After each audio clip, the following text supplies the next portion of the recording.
The New Hampshire NASCAR weekend betting recap episode of the NASCAR Gambling Podcast on Sports Gambling Podcast Network is brought to you by Underdog Fantasy. You can win up to 325 times your entry with their new Pick 8. Sign up with promo code RACESGPN to claim your special pick plus first-time deposit offer of up to $250 in bonus cash.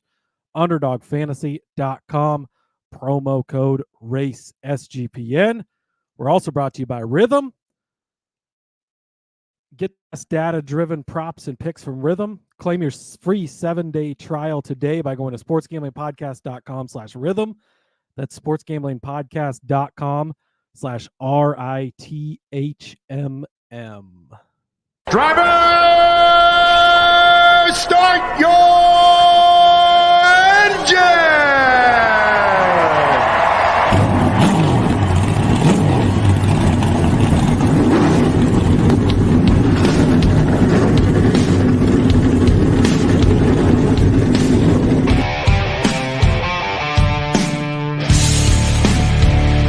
Strap in and pull those belts up tight as the Sports Gambling Podcast Network presents the NASCAR Gambling Podcast.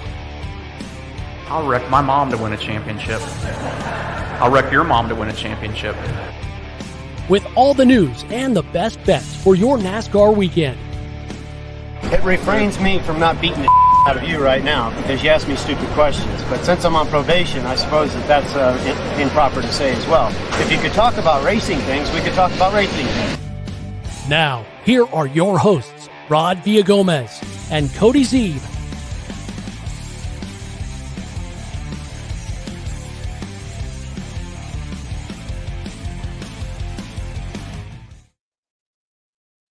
Welcome in to this episode of the NASCAR Gambling Podcast. If you're watching on the YouTube, I'm holding up a sign that says "Free Kyle Busch." Oh man, sad time to be Kyle Busch. Sad time to be a Kyle Busch fan. It's rough for Kyle Busch. I was hoping to have that sign to hold up for when Rod introed the show, but as you can see, just me tonight. Again. The Army has pulled Rod away from us, and so gonna ride solo again on this recap edition, like we did last week. But yes, as Scribble says in the chat, free Rowdy. Oh man, we're I think Jeff Gluck said it best in a tweet, wasting one of the greatest talents we have in shitty RCR cars. So we'll get into that as we go on throughout the day, and recap what was a Christopher Bell weekend. As he goes on to sweep the weekend. I think we talked about this on one of the episodes. Was hoping to find a way to bet him to sweep the weekend. It was only 10-1. It didn't feel like good value, and obviously he gets it done. So shout out to Christopher Bell. Shout out to the chat as well. Nico, our friend from down under, checking in. NGP, and old-fashioned football. Shout out to Justin and Miranda over there. Even though they talk shit about me on every single episode they ever do, says my NAS. And my NASCAR faves, meant to say. Okay, my favorite in all sports. Thank you. Appreciate that. I will welcome all chat banter tonight. As you guys have learned from these few episodes that I've hosted solo, I enjoy the chat and being able to converse with you guys. But before we move on, I do want to tell you about a couple of things on the Sports Gambling Podcast Network, the Sports Gambling Podcast itself. Make sure you check them out. That's the whole reason behind all of this. Sean and Ryan over there, great guys. I was a huge fan of theirs before I even got into working for them, working for the network. What they build is absolutely incredible. They've started their countdown to the football season. It's right around the corner, friends. It's almost here. They're doing their top 10 fantasy football preview series. Quarterbacks, tight ends already out. Sean's a little wrong on Kyle Pitts in the tight end market, right, Justin? You know what I'm talking about. But they've been doing a great job over there, and that's always fun to listen to.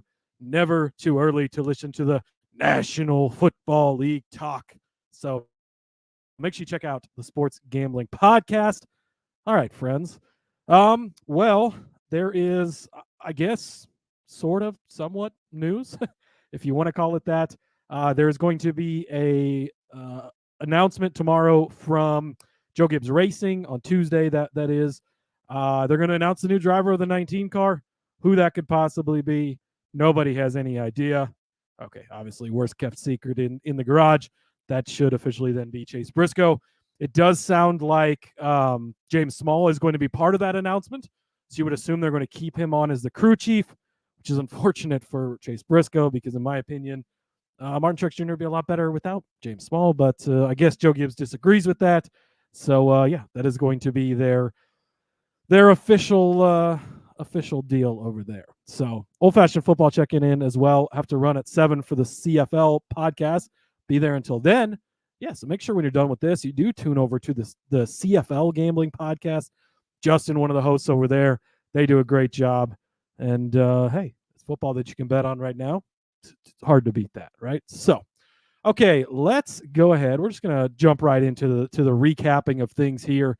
Not the best weekend ever for us. We hit a few things. We could have hit a few things depending on which version of any of these races was going to play out.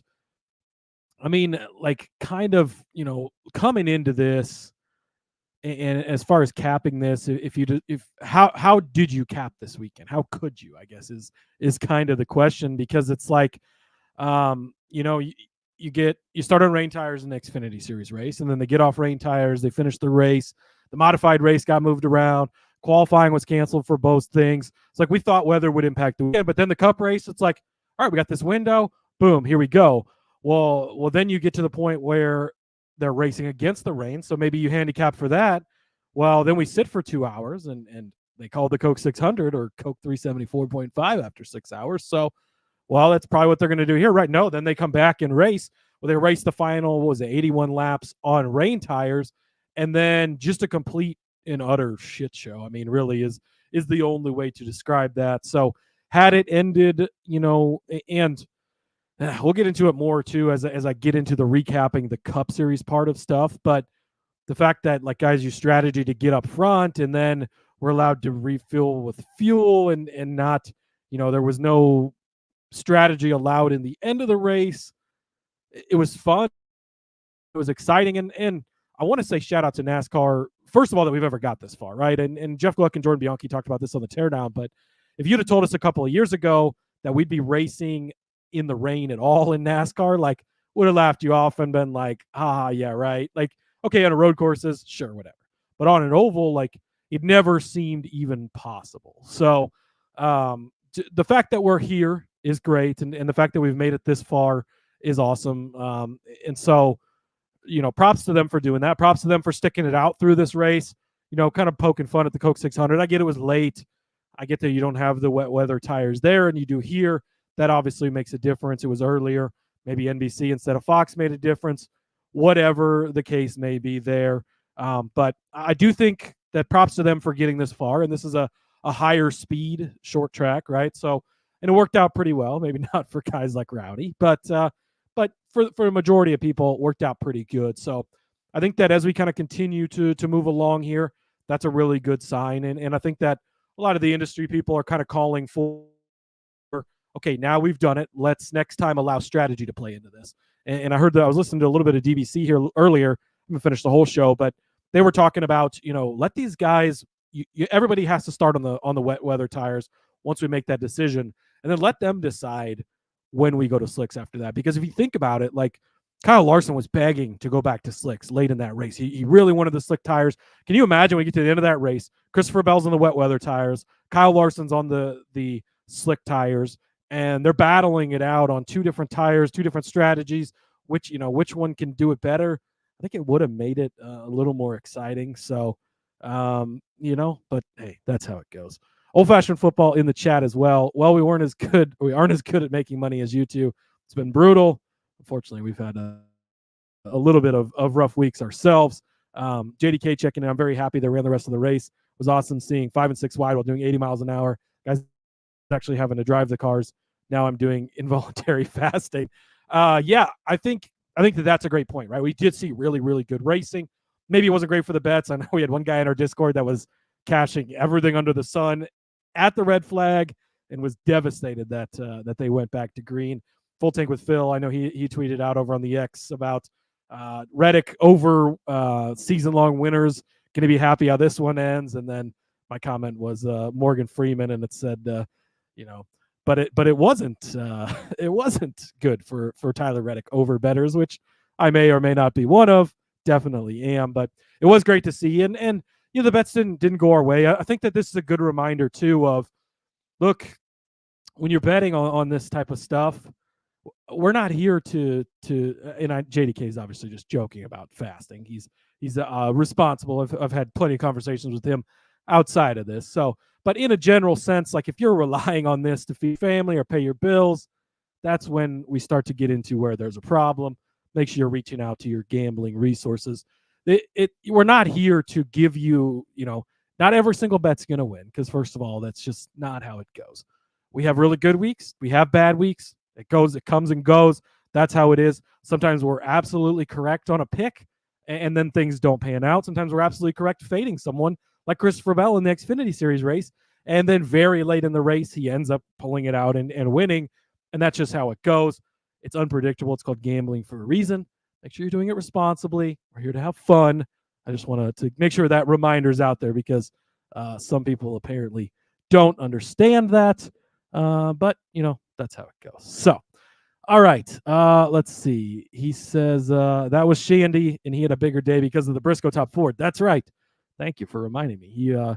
Yes, over in the Discord, it was Shandy, and he ended up cashing Briscoe Top Ford, which he forgot he had, which is always great, isn't it? Like you get to the point where you're like, fuck, this didn't happen, or you're watching a battle late and you're like, whatever, who cares? And then you look back and you realize, oh shit, him beating Barry at the end of there made sure I cashed this. McDowell taking out Blaney for you helped you cash that pick. So that is always wonderful. All right, let's go ahead and jump in. So we're going to start with we're going to start with the Xfinity Series race here. And I will pull that up. Of course, I was solo on this episode last week, so just had my picks, no picks from Rod for this one. So be a little easier to kind of cruise through here. But I did have the Fade Alex Bowman train, and I was on that one going into this one, and this looked really good throughout the entire day. I mean, Bowman was nowhere to be found. We got utter chaos at the end of this race, which, again, you can and you can't cap chaos like we do at super speedways, and sometimes it works out, sometimes it doesn't. Sometimes we do it at other tracks, and you'll toss this out and say, well, a guy's going to need help to cash this. Sometimes you get the help, sometimes you don't. But Bowman was not good all day. I mean, he ended up starting 37th because of the metric that set the lineup and everything. So that was kind of a bonus, because you're like, okay, he's going to have to work for it. But we took Cole Custer over him. We also took Justin Allgaier over him. Cole Custer comes home in third place, yet again blowing a chance to win late. But he obviously finishes, and Bowman actually recovered and finished ninth. So solid day for Bowman there. But we did cash both of these with Custer beating Bowman in third compared to ninth. And then Justin Allgaier as well had him over Alex Bowman minus 105. And that one cashed as Justin Allgaier finished in fourth place. Alex Bowman back in ninth place.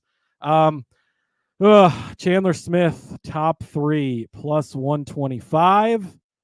I think that it's time to have a nice intervention here, and got to lay off of Chandler Smith. The dude starts in second place because of the metric.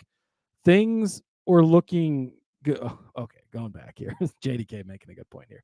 Did Custer blow that, or did Creed blow it for both of them? Okay, yes, I stand corrected. It was Sheldon Creed's fault. Sheldon Creed, by the way, 10th, second place finish. So things are going really well for him. We'll talk about him in a bit. And then back to the bet that I was talking about. JDK says Chandler who exactly? You're in timeout, Chandler Smith. We're not to bleep level yet, but man, I really don't know what else to do. Like, I was so heavy on him in DFS because starting second place right outside of Custer, the short flat guy, like he's done all this good stuff, and then he just sucked all day. I mean, really no other way to put it. He dropped like an anchor right from the very start of the race and just wasn't really around. I mean, you did have that late stretch where all the Toyotas were kind of up there. Bell, Bonsignor, Creed, Smith, they were all hanging around in the top 5 there late. And then obviously with the late chaos, Chandler got shuffled out. He ends up finishing in 15th. But like, this top 3 bet never felt that great. So I think that Chandler who might be how we refer to Chandler Smith for a bit. Man, love the kid. Love the JGR stuff. Maybe this will be an opportunity for his championship odds to dip a little bit, and we can kind of get in on that. But for now, gonna lay off of Chandler Smith for a bit. We will break down the rest of these Xfinity Series bets, but I want to tell you first about Underdog Fantasy. Pick 8 is now live over on Underdog Fantasy. Create entries with up to 8 picks, and Underdog will automatically double flex entries, so you can miss up to 2 picks and still win your entry. With more picks to make and extra ways to win, the excitement is even higher. The best part, you can win up to 325 times your original amount, and you can now use specials and boosts on all flexed entries. Pick 8, man, it is the way to go this weekend. Drum roll, please. The Truck Series returns. We're going to have Truck Series Underdog. We're going to have Xfinity Series Underdog, Cup Series Underdog, and F1 is back. I cannot wait to put some Underdog lineups in fantasy projections in for all 4 of these series. Don't miss your chance to try it before it's gone. So go over and sign up right now at Underdog Fantasy with promo code RACESGPN. You get to claim your special pick plus first-time deposit offer of up to $250 in bonus cash. $250, friends. That is wonderful. That's UnderdogFantasy.com, promo code RACESGPN. And then we are also brought to you by the Circa Survivor and Circa Millions. Circa is back with the Circa Survivor and Circa Millions, giving away $16 million in guaranteed prizes. Of course, Circa contests have no rake. Pretty nice of Derek over there to do. Derek, by the way, Derek Stevens, owner of the Circa, was down in Omaha here in Nebraska at the College World Series, handing out futures tickets. Shout out to him. The Circa Millions is you pick 5 NFL teams against the spread each week and compete for $6 million or survive the NFL gauntlet to claim the $10 million prize. You can sign up in person at Circa Sports between now and September 7th and use a proxy to play from anywhere. We even have a deal with footballcontestproxy.com to save you up to $50 or to save you $50 with the promo code SGP. Don't have a trip booked for Las Vegas yet before football? Ultimate Contest Weekend is a great time to go out, hang with Ryan and Sean, and enjoy some open bar events at the greatest sports book in the world, August 22nd through 24th. Get that on the calendar. Tell the wife, busy, got to go out to Las Vegas for that. I'm going to have a couple of articles coming up as well on sportsgamblingpodcast.com for the Circa stuff, kind of talking about the contest and then making some of my Circa Survivor picks to start out the season for you. So make sure you're keeping an eye out and checking those out as well. All right. Back to the Xfinity Series race here. Did have a couple of top 5 bets. Actually, well, not a couple. We had 4, right? Gave out 4 of these. And again, you're not thinking that all of them are going to hit. I know this could be shocking to some people. They think that every single bet has to hit. That's generally not how gambling works. Again, I know that maybe we're still learning, and that's okay. Now you know. The more you know, the better. But we did a couple of longer shots with Brandon Jones at 11-1. Why I still torture myself betting on Brandon Jones? Oh, I tell you why. Because every once in a while he hits, and it's a long shot. So it's fun. But he was nowhere close to this. So that 11-1 didn't cash. Justin Bonsignor, 6-1. Dude goes out and wins the Xfinity or the modified race before this, and then runs like a fucking champ all day long. Didn't have the best start. Let's see. He started 25th place because again, this was set by the metric. We didn't have first career Xfinity Series start, has 1 starter in an ARCA car. It was on Daytona. Otherwise he's a modified guy. Comes out, no practice, no qualifying, gets in this thing from 25th. He's running a legit top 5 for the entire second half of the day. Gets caught up in the shit late, which happens. Unfortunately, doesn't cash just at 6-1, but hell of a day for Justin Bonsignor. Hopefully, it will see him back in the future in this 19 car for Joe Gibbs Racing again. And then the other top 5s we had Sheldon Creed at plus 220. Look, Sheldon Creed outrights are tough if you've got them because 10 second place finishes can be brutal, but he does cash the top 5 this week. Of course, last week at Iowa, I went with the top 3 and he finishes top 5. This week I go with the top 5. He finishes top 3, but it cashes plus 220. So I will take it. And then JDK as well on Bonsignor saying his first pit stop and first restart kind of sucked After that, easily the second fastest, if not the fastest. Yeah, and that was the first time he'd ever done, live pit stops as far as in an Xfinity car or restarting in these cars. So, yeah, he's done stuff in modifieds, but this is completely different, right? So he and he says he didn't get caught up in the shit. Sammy Smith drove the shit up his ass. Yeah, that's the shit I was talking about. But yes, the other top 5 we had, and shout out to Rod too, because he wanted to make sure that we had a play on Carson Kvapil. I knew he would. I wanted the play as well. So give me Carson Kvapil, top 5. He does come home in 5th place. This was plus 425. If you, he started 38th due to the metric, so dead stinking last for Carson Kvapil. If you were in the Discord, I know some people were tossing out. He had a huge number going into the race because he had started so far back. But he raced his way up there quickly. He was 7th in stage 1. Now, we did have some flipping at the end of that stage, right? And that was on the wet weather tires and all that. But he got up there quickly and then kind of hung around. Not probably a top 5 car, but you take out Bonsignor, who was a top 5 car. You put in Kvapil with the late stuff. And yeah, JDK as well. Again, carried me through the chat here. 11-1 is what he ended up being before the race went off. So hopefully you got in on that. JDK, by the way, tossing out some bangers. What was Ricky? He gave out a Ricky Stenhouse top 10. Gosh, well, I don't remember what that number was. I know you'll know. So toss that in there. But he did give that out on the Discord beforehand. And that one hit as well. I know a couple of the guys over there hit it. So again, if you're not in the Discord, sg.pn/Discord. Get over there. Don't know what you're waiting for. Conversation. It's already going on. Before we started the show, there's guys in there discussing who they're looking for this weekend in Nashville, what bets we're hoping to get as soon as numbers drop, and 9-1 on the Stenhouse deal. I knew that JDK would show up and get that in there. So great call by you, JDK. That at least somewhat saved the weekend, so you don't have to completely fast. Maybe get a candy bar or something at least. Okay, next we went over to the top Chevrolet market. Oh, man. So close here on this one. Had Sam Mayer, top Chevy at 7-1. I don't remember what happened to Mayer late in this race, but he goes out and wins stage 1 after the, kind of the flipping went on there. And then was having a solid day, but he ended up caught up in the crap at one point. I don't remember whose crap that was. Maybe that was part of the Sammy Smith deal. But he did get caught up in it.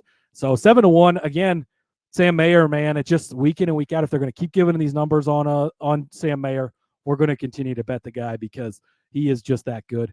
And then the heartbreaker, Carson Kvapil, 14-1 top Chevy. Justin Allgaier finishes in 4th place. Carson Kvapil in 5th place, just one spot behind him. And Allgaier, for as much as I liked Allgaier going into this day, just didn't have that car that you kind of thought he would, and wasn't really that dominant. Hung around all day, right? Top 5, top 10 the entire day. But man, just Kvapil being one spot away from top Chevy at 14-1. And remember, Alex Bowman was in this race. You got Justin Allgaier as well. That's why we continue to hit these top Chevy bets. Even if they don't cash, at 14-1, you can't say that this was a bad bet because it was one spot away from cashing, that close to walking away with it. So that's just how the cookie crumbles sometimes.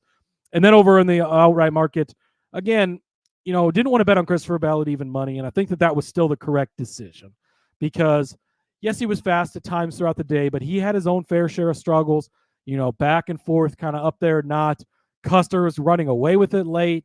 You get the late caution. You get Creed being Creed, and it works out for Bell, and he ends up winning. But it wasn't like he just went out and dominated and wiped the floor with everyone.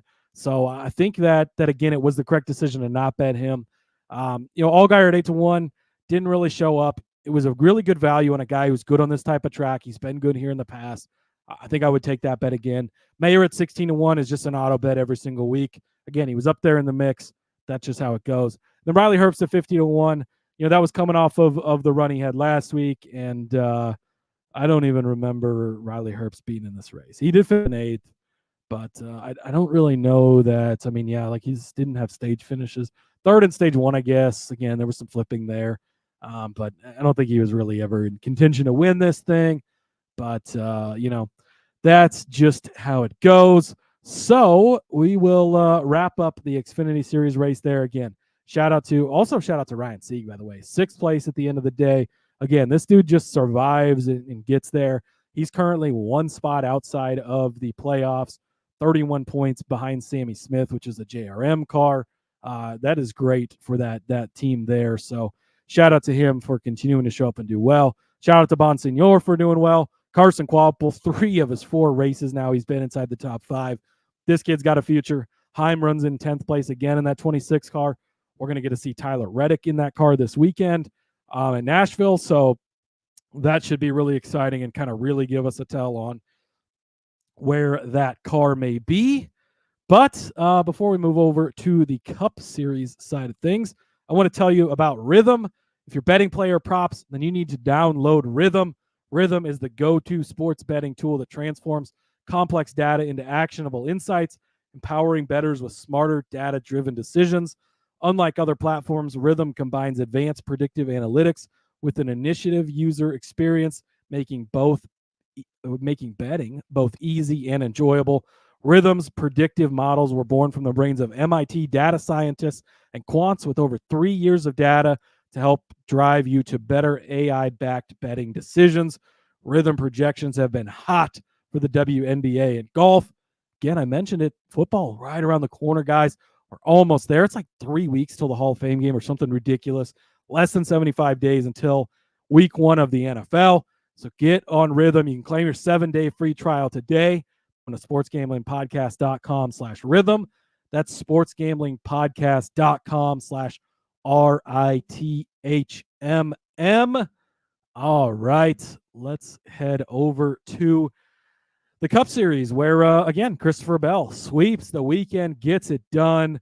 This race, as I kind of mentioned at the top of the show, boy, it's old-fashioned football. So smart they can't spell rhythm, or they're so smart they're spelling rhythm the right way. See, they're smarter than we are, Justin. That's the thing there. So, as I mentioned again at the top of the show, this race had it all, and handicapping this type of race, man, it's just tough. Maybe we overthought it on not taking Bell, although Rod did have a way to work Bell in there that did work out for us. But hit our fair share of things in here, had our fair share of things that definitely came close. Some of this was cashing during the rain delay that didn't cash at the end of the day. And again, that's kind of how it goes. So yeah, I'm going to take a quick sip here. Again, it's a lot of talking when Rod's not around, so bear with me. All right, let's get into the Cup Series finishing here. And just to kind of give you an idea, so Christopher Bell wins this race. Briscoe and Barry, 2nd and 3rd. Those guys I don't think were even in the top 20 when the race was red flagged. So that's how much of a difference and how much the rain changed up this entire race. But hey, that's how it goes. I guess we were forced to. Let's start with Rod's bet here, because this was also a brutal beat. Rod had Blaney and Larson top 10 at plus 100. We talked about this. We felt like Larson was the weaker link of this. He's just untrustworthy. No, blah, blah, blah. Place finish for Kyle Larson, never in question. He was up there kind of throughout the entire day, and gets a strong finish, finishes inside the top 10, holds up his end of the deal. Ryan Blaney, dude, it's time to start making sure we got Ryan Blaney futures for the championship again, because short flat tracks, this guy is good. 2nd place, Michael McDowell. And how many times is Michael, and I love Blaney's response to McDowell's apology, because McDowell just overdrives the corner, takes him out, no shot at winning. Oh, sorry, man, I'm trying to get into the playoffs, blah, blah, blah. But how many times is Michael McDowell going to risk it all to get in the playoffs?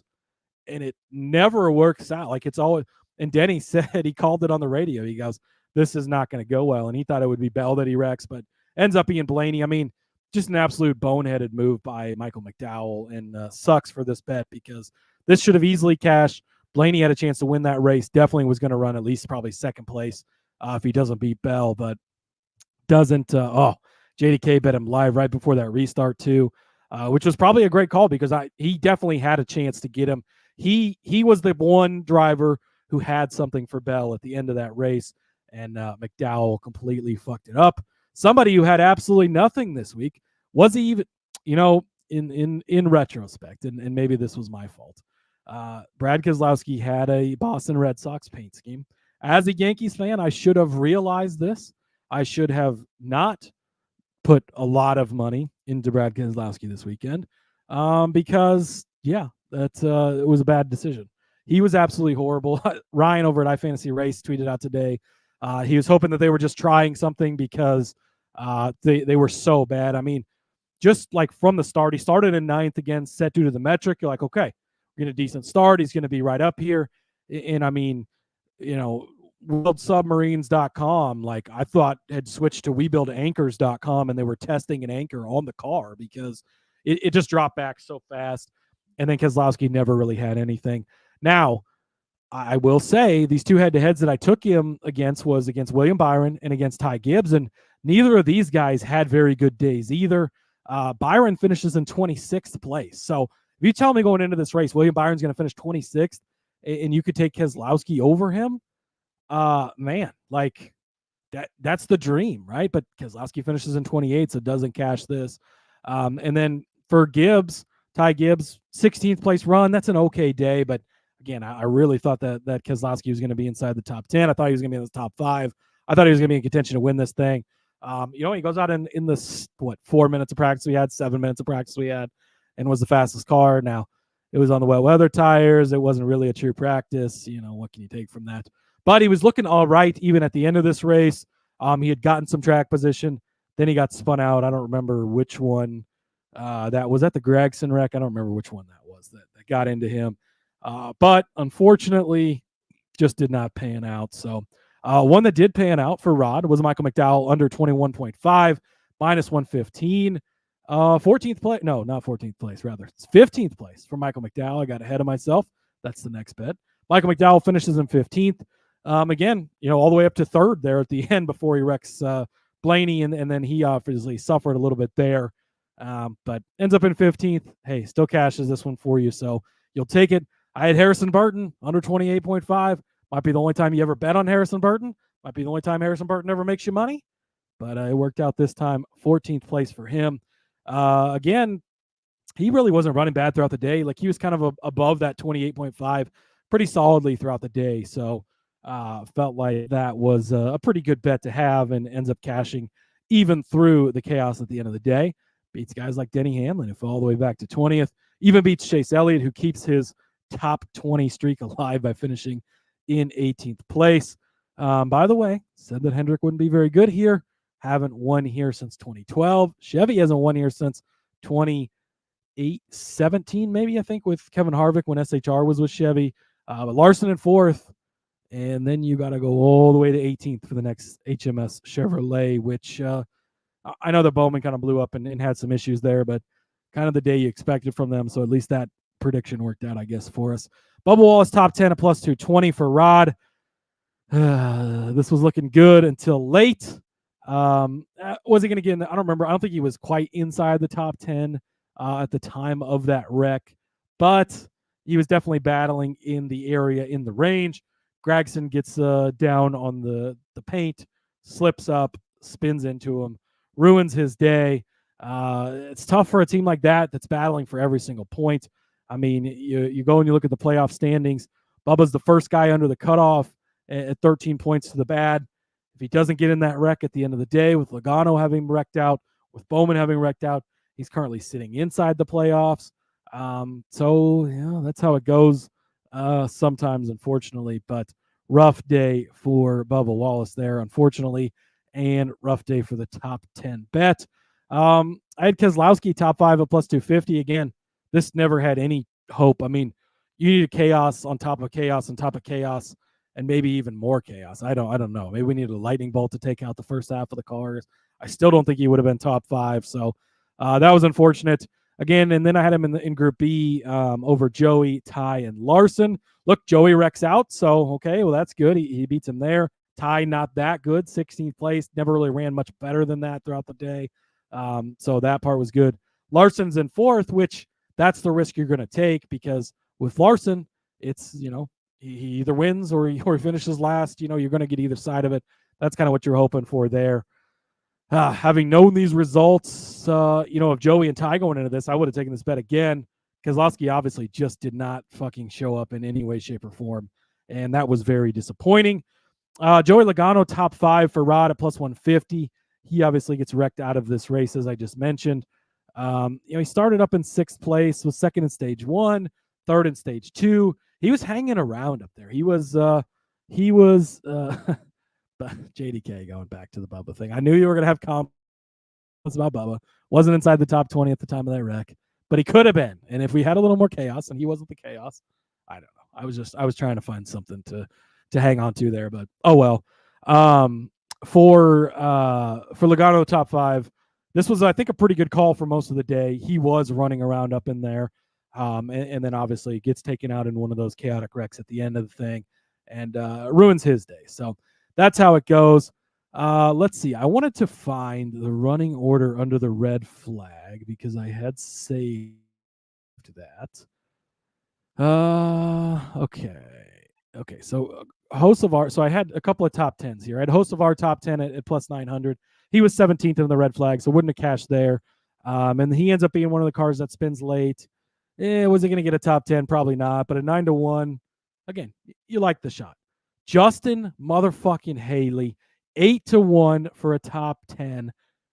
5th place he's running under the red flag.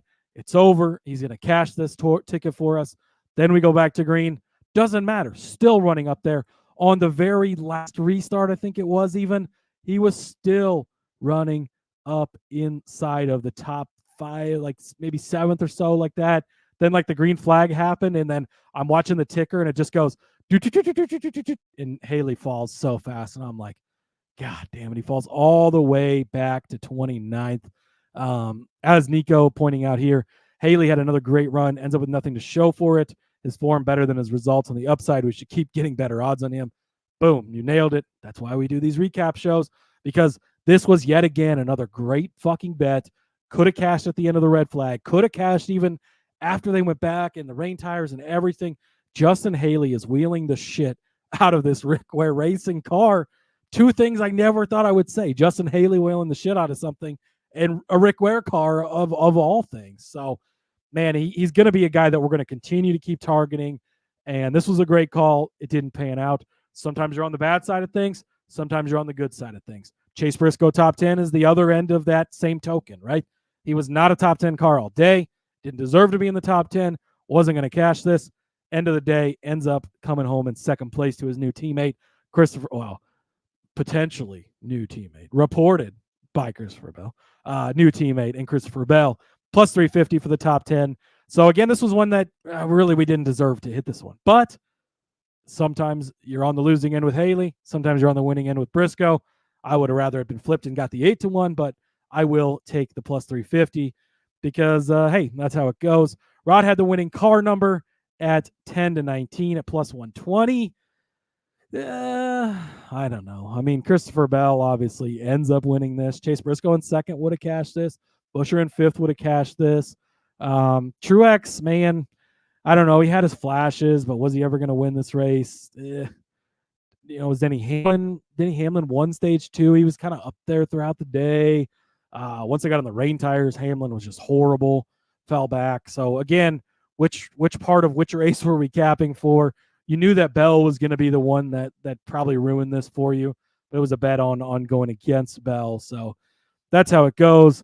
I unfortunately, let's see, JDK also saying Haley, Gilliland, McDowell, Burton, all top 10 during the red flag, I believe. Unheard of. Yeah, like I said, I had the results here. So it was Reddick was winning, obviously. Blaney, Hamlin, and then Todd Gilliland in 4th. Another guy, absolute fucking killer day. Oh, I was winning a decent amount of money in DFS at this point in time because I had Gilliland, I had Hamlin, I had Blaney, all right here in the top 5. I think I had Haley too, was 5th. So like things were looking good, and then I didn't win shit, of course, at the end of the day. But Gilliland in 4th, Haley in 5th, McDowell was 6th. That would have been a solid day. Larson, Cindric in 8th. Cindric would have had another good day. Bell was 9th at the time. Gragson in 10th would have had a top 10. Gibbs was 11th at that point. Harrison Burton was 12th. Great run by him there. Hocevar was 18th. So we had, or 17th rather, but had some really crazy guys up there. And some of that was strategy, right? Obviously, Reddick kind of took the lead by taking the strategy there late. That really panned out for them later on in how things worked. Not as well, obviously, as it would have had the red flag been the end of it. But again, shout out to NASCAR for actually getting the race in. And USA Today 301, more important than the Coca-Cola 374.5. Glad that has been established as a crown jewel. One thing I'm not glad about was trying the Kyle Busch car lift. Guys, I apologize. I would like to hold this sign up again in case you missed it at the beginning of the show. Just says free Kyle Busch, because he needs to be freed from the depths of the hell that currently is RCR. Man, I don't know. Like, I'm so torn on this because they were just absolute complete fucking trash this weekend. Horrible. But he's been fast the last couple of weeks. Like, the results just haven't been indicative of how he's run. So that's why I was so heavy on him this week. I had the top 5 at 6-1, the top 10 at 2-1, top Chevy at 13-1. You're thinking, like, maybe this is where they can get shit figured out. Maybe this is where it all clicks at a track that it's been rough at for him lately, and this adds to it. But he's had really good results in the past. But I don't know. Just didn't work out. And then so I had him top Chevy at 13-1. Also had Hocevar at 80-1. And I think that's the part of handicapping for chaos here that you like. And you look at the Chevy market again, much like in Xfinity, Larson in 4th. That's what you expect. That's where Larson should be. But if Larson doesn't finish there, Ricky Stenhouse, shout out to him for another good finish. In 7th place, Chastain in 10th. Then you go all the way back to Hocevar, was the 3rd best Chevrolet in 17th after getting spun late. 80-1 for Hocevar to be the top Chevy, to be the 3rd best guy on the day for Chevrolet, and for Chevy to have as shitty of a day as I thought they would. Again, they're not been good on these short flats. Iowa seemed to be an outlier for whatever reason, whether Larson's notes just really were that good for the entire camp or whatever the case may have been. But yeah, so the Hocevar part of this was a great bet. Obviously, the KFB just never had any chance in hell. So that's how it goes. For outrights for me, I also had Kyle Busch at 45-1. It's 45-1, so at least it was a long shot. I had Keselowski at 18-1. Again, didn't show up. Truex at 5-1. Just took the wrong favorite, I guess. I don't know. Truex, like, at points, had a fast car that looked good. In like, he was second in stage 2. He was kind of up there and around there, and then he just kind of wasn't. So, yeah, just how it goes.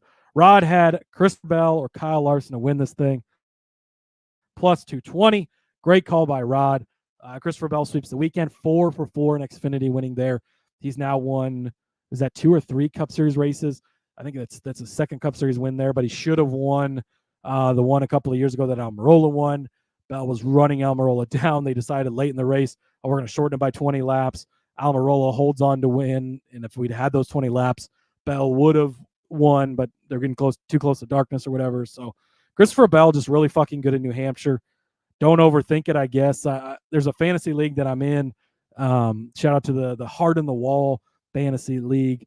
And it's a deal where you pick one driver a week, like, until the playoffs. It's like a one and done, very similarly, that resets for the playoffs, and they have playoff standings and everything.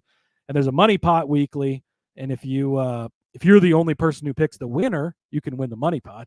Well, I hit it last week, and it hadn't been hit in like 8 weeks, I think, with Ryan Blaney, which that was great at Iowa. Then I hit it again this week with Christopher Bell, but I couldn't believe I was the only person who had Christopher Bell played this week. So I thought that was pretty crazy, but hey, that's how it goes. At least I worked out there, because didn't really work out many other places for me this week. But again, it's betting, guys. That's how it goes. We're going to hit the ground running in Nashville this weekend.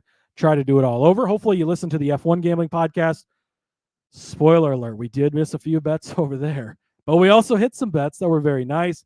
My article for F1 did really well last week as well. I'll have another one of those out this week, so make sure you check that out. We'll be back with an episode of the F1 Gambling Podcast this week as well, so make sure you check that out. But we're headed to Nashville Super Speedway this week in Lebanon, Tennessee. All 3 series back in action. Let's fucking go. This is a concrete track, 1.3 miles in length. So yeah, it's going to be a little bit different to break down, but it is going to be exciting. Truck Series, Cup Series, Xfinity Series. That means you get a jam-packed DFS show on Friday. Looking forward to it. obviously. Hopefully I will have my partner in crime with me, Rod Villagomez. Again, thanks to him for his service. And shout out to the Army. Go Navy. Army's better. Yeah, whatever. Navy's better than Army is what I was trying to say there. But that's how it goes. JDK with one more comment before we leave here. Bell is in the Elite Four right now. Bell, Larson, Byron, Hamlin, all with 3 wins each. Yeah, I mean, those are probably are the top 4 drivers right now. Bell, man, he's one of those guys that we're going to be dealing with for a long time in this sport, along with Larson and Byron in that group. Hamlin, of course, one of the elder statesmen. I think that Tyler Reddick will eventually kind of pop in and take his spot. Yeah. So thanks for hanging with me, guys, on this recap edition. New Hampshire. Luckily, we can put New Hampshire in the behind us in the rearview mirror, because we don't need to see that or look at that anymore. And we'll move on to Nashville rather this week. So join us tomorrow on the Cup Series betting episode. And follow me over on the X at Husker_Zeeb. You can find all my stuff over there. Make sure you give Rod a follow as well at RJ Villagomez. Follow the show also at NASCAR Gambling. Check us out over on the Facebook. We need a couple more followers so we can start streaming live over there again, because Facebook has stupid rules. Just type in NASCAR Gambling Podcast. Click the follow button. We would greatly appreciate it. And until tomorrow, let's go racing and let it ride.